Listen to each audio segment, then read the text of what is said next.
Thank you for joining us today. I'm your host, Tracy Bennett, and with me are certified financial planners Tyler Cook and Tony Payne. And we're going to be talking a lot about boomer futures. This is something when I was researching this topic, I think will hit everybody. We always think that we're going to be working forever, and kind of life hits you with a softball and that changes. But what about the planning to live long? You live on your terms, have enough to set everything aside so that you can do that. I guess the question that came up with, what do you mean I might spend more years retired than I did working, right? That whole mindset that I might have to kick it out sooner, and what if I'm bored by year 12? What if? Yeah. I mean, again, this is back to the idea. That's something we don't talk about a lot. Live long and prosper almost. That's the goal. That's what we want to do. And the idea that we're living longer, all of us, and we're really seeing that with the boomers, first of all, again, since the Industrial Revolution, and then with modern medicine, the ability to mind your health better, people being more mindful of things, longevity just keeps going up. Mm-hmm. So the idea of a traditional retirement being 20, 30 years, that's exactly what you're saying when you think about how long's my working career. If it was 25 to 65, that might be 40 years. Mm-hmm. But if you live to 108, you're living longer than what your working career was. Mm-hmm. And that's the idea of, hey, my money has to last long enough for me to really be able to live long and prosper. I think there's a lot of emphasis, too, on just getting to that retirement goal, whatever the date is. You're obsessed at a certain point. I can attest to that. You sit and go, okay, I have X amount of years before I can stop doing this, which nothing personal. I was like, wait a minute, hold on. Not too soon. Okay. No, not right. that, but breaking news. You do especially when you're spinning or you've got people spinning around you talking about it in your circle or even at work in my job, you do think about it. I can remember having this conversation with my sister. She was about my age, and I told her, you might have 12 to 15 years of the potential to earn income. Now you got to figure out what you're going to do, and it literally went from 0 to 180 and it was gone. That time was gone, and she did nothing about it. So I think about this a lot, especially given that conversation. People are living longer. So how long are people living? Let's just kind of go through that now. It used to be what?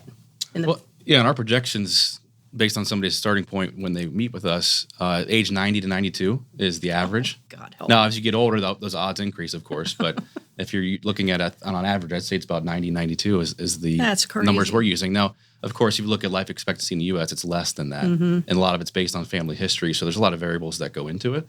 But I think, again, going back to the emphasis on getting to that retirement date, people neglect what are they actually going to do. And so the question we like to ask is, what are you going to do when every day is a Saturday? People will jump to, I'll play golf, or I'll do this, or I'll take care of the grandkids. Once you get a rhythm going, maybe a year or two into retirement, it's funny, we see people that they say they're busier in retirement than they were when they were working. Can't fathom that. Well, and it's weird the concept for us now. You guys talk a lot about being more expensive sometimes to be retired. Yeah. And golf, we'll take that as an example. It's an expensive hobby to have. Well, and think about it, really. If you're working, there's 5 days a week spoken for that I can't do anything really. Mm-hmm. And if I'm retired or I have a bunch of time, now I get all 7 days a week that I'm retired that I can enjoy. Every day is a weekend. Now I want to spend a little more. So if during my planning, maybe I cut myself a little short, I thought about, well, I'm spending this amount per year. Well, that's when you were doing nothing, when you were working, when you were just going from point A to point B. Now that you're retired, you want to do some more fun things. So sometimes planning ahead for that is really important. Yeah, I think in general, the first 2 years, people spend a lot more than they think they're going to, for exactly what you just said. There's a lot of flexibility there. So planning ahead for that, and I think one of the big things you can do is the major purchases that you might need, like a new vehicle, maybe if there's a move coming, do those before you actually retire. Get those big expenses out of the way first, then you can kind of glide into the lifestyle aspect of what you're actually going to do. Well, you hit a little bit on planning for multi-decade income streams. Let's tell people what that looks like. How hard is that to obtain, and at what age do you start? Well, what age are you retiring? Because that's where it gets really tricky. If we're thinking about retiring in our 40s or 50s, we're really thinking about maybe 50, 60, maybe 70 years, depending upon how much longevity goes up, that you might have to rely on your money or that stream. And if you're retiring that early, sometimes you may not even be able to tap into a 401k or IRAs. You might need after-tax money, or basically money that is in a bank account or a brokerage account that you can access without having to pay any tax penalties, things like that. Mm-hmm. So when you're planning your saving strategy, that really is important to incorporate. Which buckets am I saving in? And that really ties into your goals too. And then taxes as well. That's a moving target. That's one of those things that's constantly in flux, but you can have some parameters around what, estimates as far as the actual costs are going to be. But to think you've saved $2 million in your 401k and it's what you got is $2 million, you better consider the tax implications of that if it's all pre-tax money. So again, long-term strategies, planning for multiple decades as far as living expenses, you've got to do the work earlier in the plan to do that. If you try to catch up at age 70, probably not going to happen. Okay. Going through my notes here, model for a phase 2 retirement. So we're spending changes dramatically, housing, healthcare, and that kind of thing. I mean, we kind of addressed that a little bit, but should somebody have, literally a bullet point list and a timeline put together for that? If I'm thinking about it, there's really 2 phases. That first fun phase, and then maybe the second phase of slowing down and maybe family's more valuable. And, well, it happens. We all have it happen. I'm in my fun phase, Tony. Okay. This is as fun as it's going to get. I mean our fun phase in retirement. That first phase in retirement. Well, geez. I'm not going to correct that, Cole. Well, along the way, though, the idea of those first couple of years, like you said, Tyler, all those projects you put off around the house, all the things you wanted to do that you didn't have time to do because you were working, the trip you wanted to take you couldn't take, those are the things you do right away. And then after 10, 15 years in retirement, maybe your knees go, you're starting to slow down a little bit. Maybe there are other health issues that come up with you or your spouse, because sometimes it's not just you or your health. It might be your spouse's too that helps. Not helps, but unfortunately may change the retirement. And what we're seeing more of too is people retiring from their main 30-year career and doing the part-time thing. A lot of times that's just to get health insurance. Yeah. You see people working at Starbucks that are in their 60s. Right. They're probably there for those reasons. And that's a reality. And the cost of care continues to increase. And as you age, it's a natural part of the progression that healthcare expenses become a majority, or not a majority, but a larger portion of your living expenses than in your working years. So a lot of people have some cash flow to help offset the multiple decades of expenses, and they might work until they're 70 doing something part-time. Hopefully that's something they find passion in. My father did that, had a great job doing that with just kind of had 3 part-time jobs after he retired, but he loved it. And he finally said, you know what, I'm done. So it was a glide path. It wasn't a cliff. It was a gradual kind of waterfall type reduction. Great analogy. Of income. Yeah. And that worked well. So many of us I'm part of this generation, we're caught in the middle. We talk about the sandwich generation. Some people don't know what that means. I myself had to take care of my father, and I had kids in the house. So finding that balance, and boy, do I wish I had known then what I know now. Unfortunately, started working for the firm after the fact, but there's a lot of layers to that lifestyle and a lot of emotional stress, and it can be really challenging, especially if you don't have the income to support the extra individual in your house. So let's talk about some financial planning focus for those people that are kind of on the horizon of mom's kind of losing her memory here and there once in a while, and we might need to start thinking about bringing her into the house or having, transitioning her, whatever that looks like. Yeah, what you're describing is what we formerly call dependent planning. And when people hear dependent planning, they often think college savings, worrying about the kids. But to your point about the sandwich generation, it's really the other end, talking about caregiving for your elderly parents. And that's not only is an emotional burden, but it can be a financial one as well if the parents haven't done enough to put themselves in a financial independent stage.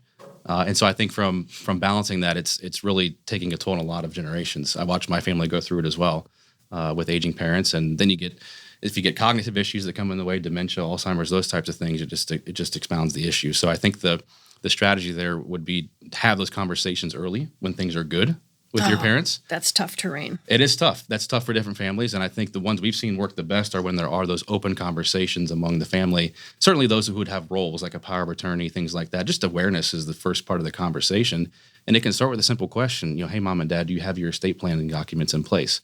And that could lead to, well, what do you mean? I've got a will. No, I'm not talking about the will. I'm talking about why you're still here. I'm going to interrupt you because this generation we are so private about those things that those conversations are so taboo with many of us. How do you give somebody a tip to broach that? I would challenge that maybe a little bit, just in my experience, seeing kind of both sides of that situation. Certainly, there is that audience that is hesitant, and it's more the Depression era type, I would say, to release that information amongst their adult children. But there's also a kind of a new wave of people who are maybe in their 70s or 80s now that are comfortable talking about that. We've actually facilitated family meetings, and it's been some of the most rewarding things that we've done, just providing clarity. And that's a huge step. Yeah. Referee.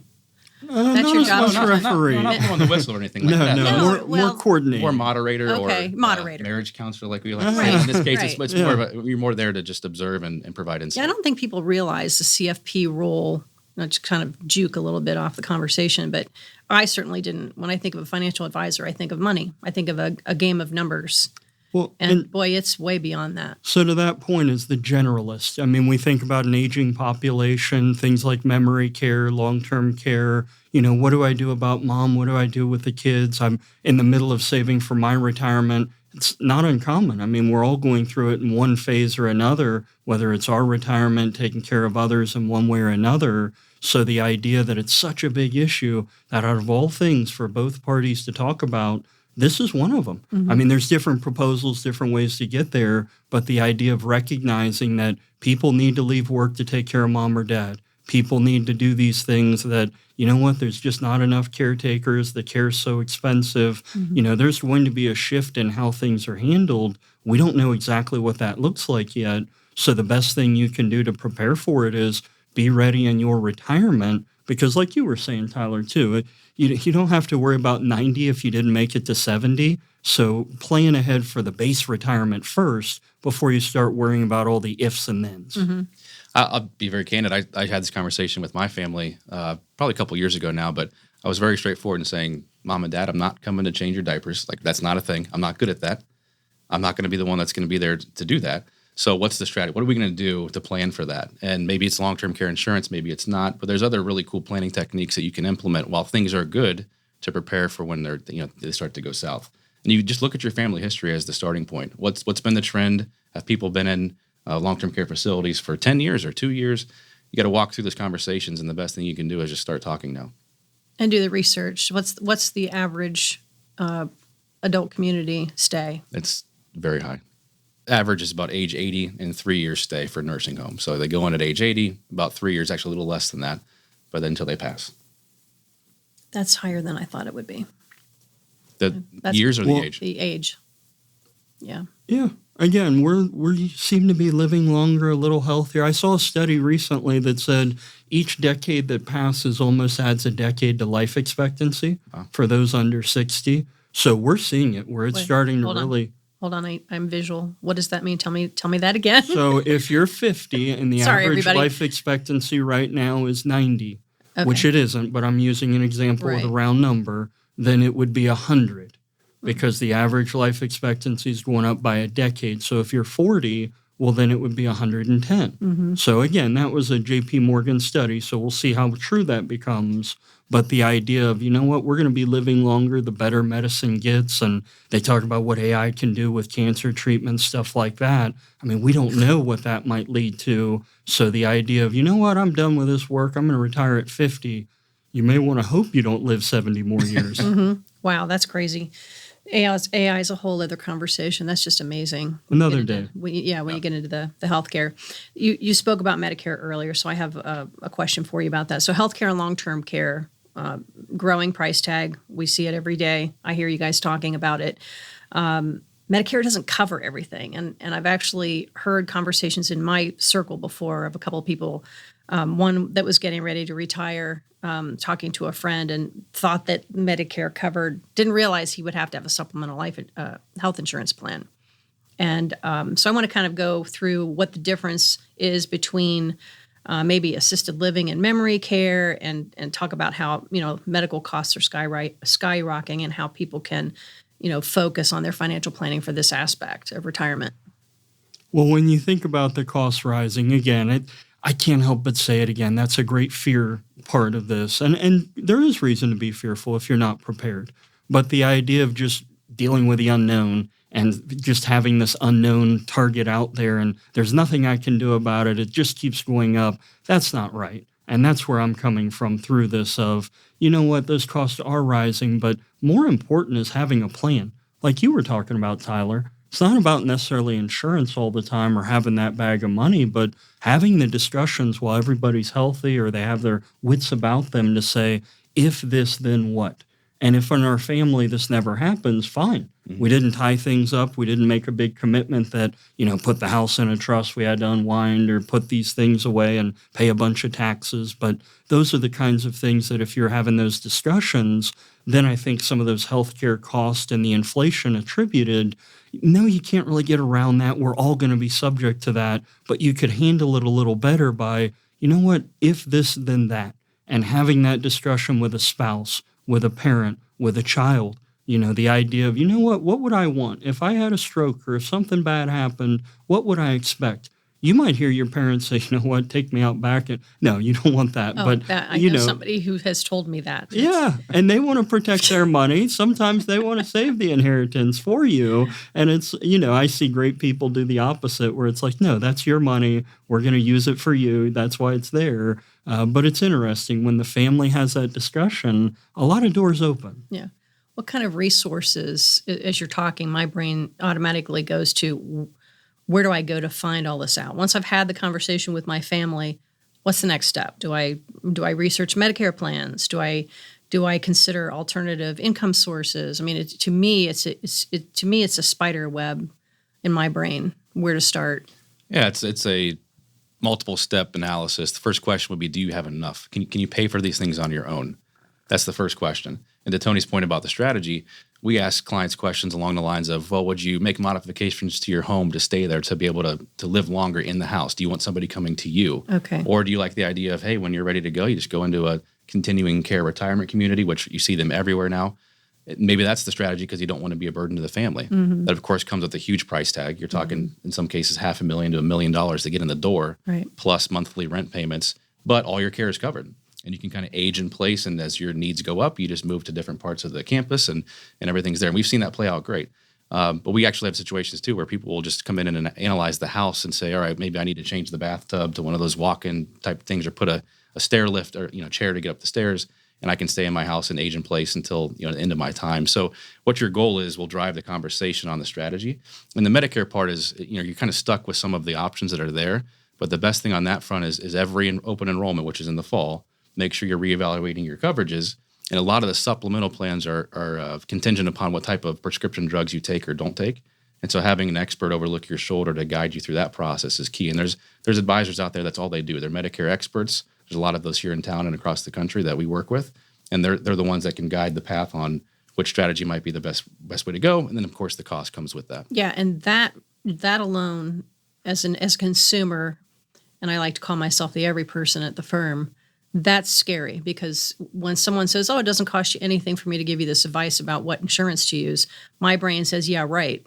Well, they're getting paid, of course. So let's explain real quickly how that works. Yeah, in those situations, those advisors are paid by the insurance company. They're reimbursed by the insurance company. Are they brokers? Yeah. Are they considered brokers? So whatever plan they select, they're then have an agreement with that insurance company. That's what they get paid. But the client or that person going to see them would not be out of pocket any money. So it's not a conflict of interest for them to have you in their best interest. If anything, we think it may be a little better because there's other ways to do it where you might get online, do it yourself, and you don't have an expert to really talk to or guide you. And that website or the people behind it might still get that commission or that reimbursement Tyler's talking about. So I might say, have someone earn it and someone really walk you through it. That's why I think that may be the better approach. Mm-hmm. Gotcha. Thank God for the internet, right? Okay, underprepared and overconfident. So for somebody who's saved a lot, do they really need a plan? Isn't that just for people who are kind of bad with money? They can't manage their money. So let's talk about that focus. That may be the underprepared part. You think you've saved a lot. $1 million isn't what it used to be. Mm-hmm. We know that. Mm-hmm. I mean, there's states now where that's a shack out back. So the idea of how long will that live, what are you spending? What are you living on? What's going to be your expense in retirement? That's part of that be prepared and be able to say, this is what my expenses may look like. These are the big things like Tyler was talking about earlier. And then the other point of, when are you retiring? Do you know? And I think the whole theme of this show is don't pull the plug too early. Mm-hmm. Because if you go out too early and you're not able to come back and have that same earning power, maybe you didn't keep current with tech, or again, I hate to say it, but I think ageism is real in the workplace. Mm-hmm. So the idea of, can I come back in at 65 or 70 and pick up where I left off at a six-figure kind of job, usually that's a lot harder to do. You might be doing some of those entry-level things to get health insurance or get by, but the idea of picking up where you left off is a lot harder. Mm-hmm. There's a lot to that. I think we saw during COVID, people retired sooner than they anticipated, tried to get back into the workforce, and that was an issue as far as where they could go to earn income. So the strategy is the key piece, just making sure you've got your timelines set up, but the costs are a little bit unknown. We have projections and we can do that, but you still don't know what's going to come next. So the best thing you can do, even if you have a bunch of money and can afford one of those continuing care retirement community entry fees, you still don't know how it plays out on the back end.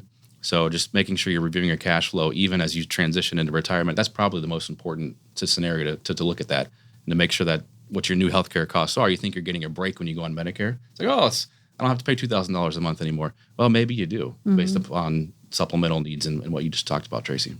I know we're not experts on that industry specifically, but I'm just curious, is there, because I know that there's with certain adult communities, nursing facilities, I'm not sure what we call them, but there's a minimum of private pay before you can transition to the next phase.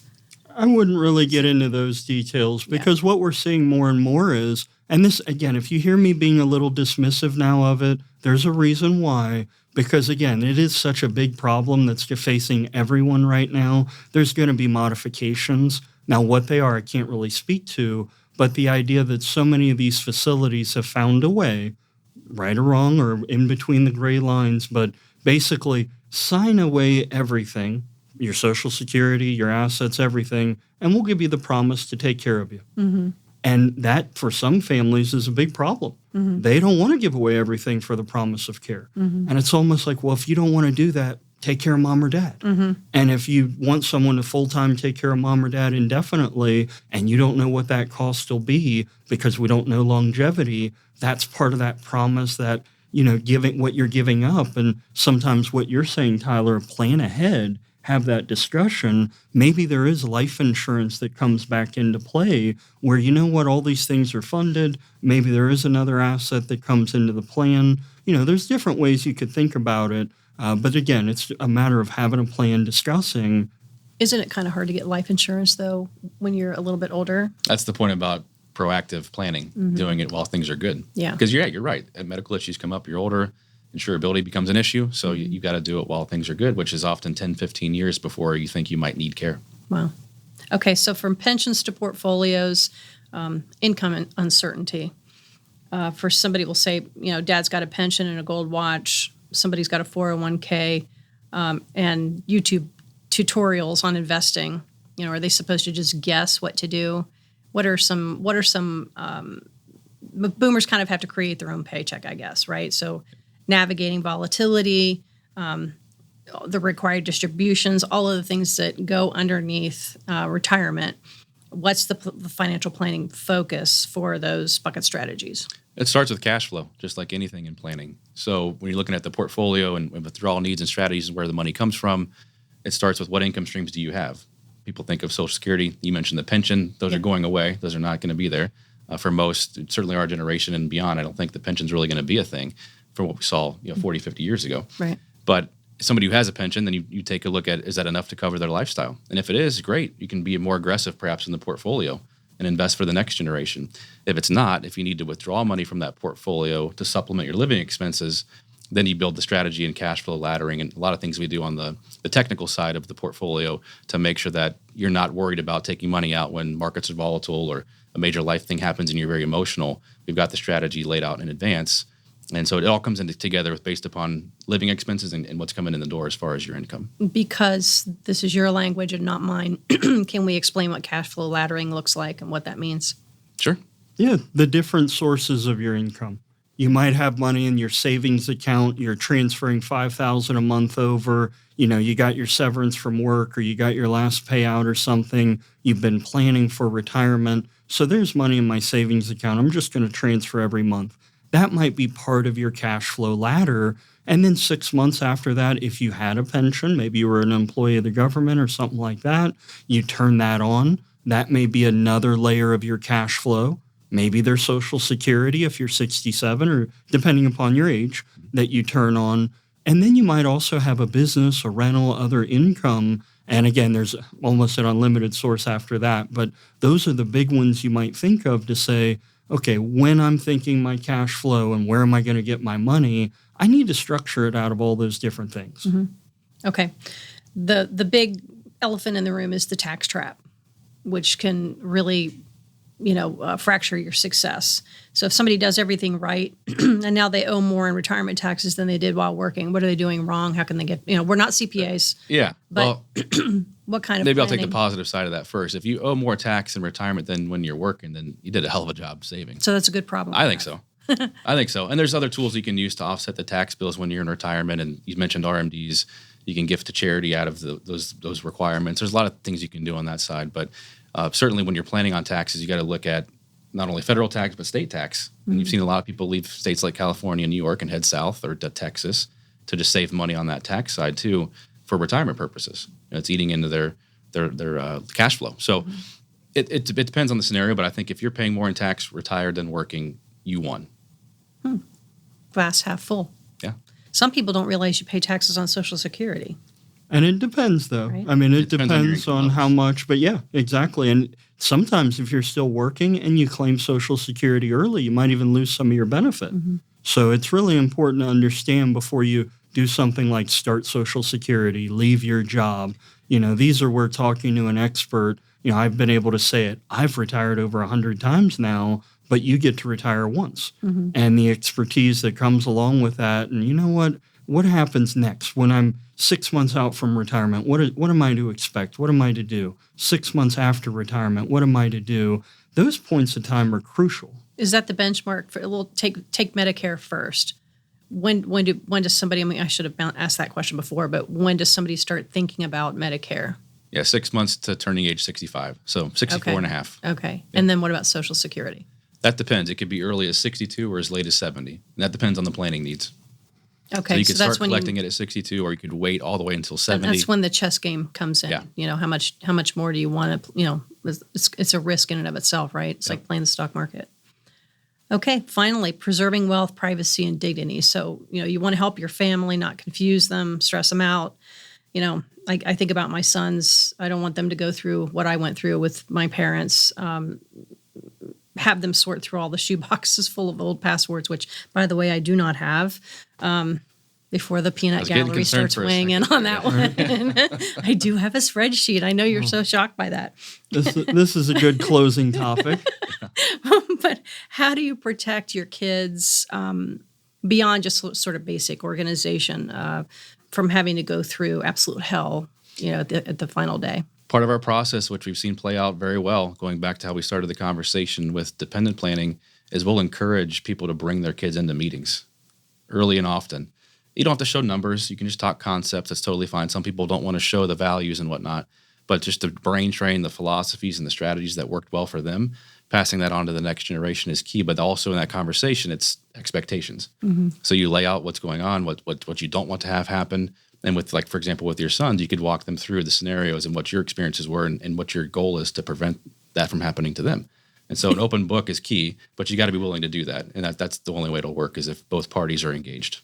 I've expended about 7 of my 9 lives, so I think we've had a lot of those conversations in my house. But I grew up in a situation where that was taboo to talk about those things. So I've kind of taken the polar opposite approach with the boys and probably ad nauseum, to the eye roll point. But I definitely believe it's beneficial to fully expose your underbelly so that everybody understands the expectation and the hope and no parent wants to be a burden or an imposition to their children, so being prepared and organized is super important from my perspective. So anything else that any stone that we've left unturned in this conversation? I'm sure plenty, but as we're trying to cover it and be expeditious here, I think we did enough for today. Awesome. Well, whether you're looking to simplify, spend, or build a legacy, the first step is to organize your team of experts, your CPA, your attorney, and of course your certified financial planner to help you navigate through the waters. We're here for you if you want to give us a call. Thanks for joining us. Tune in again.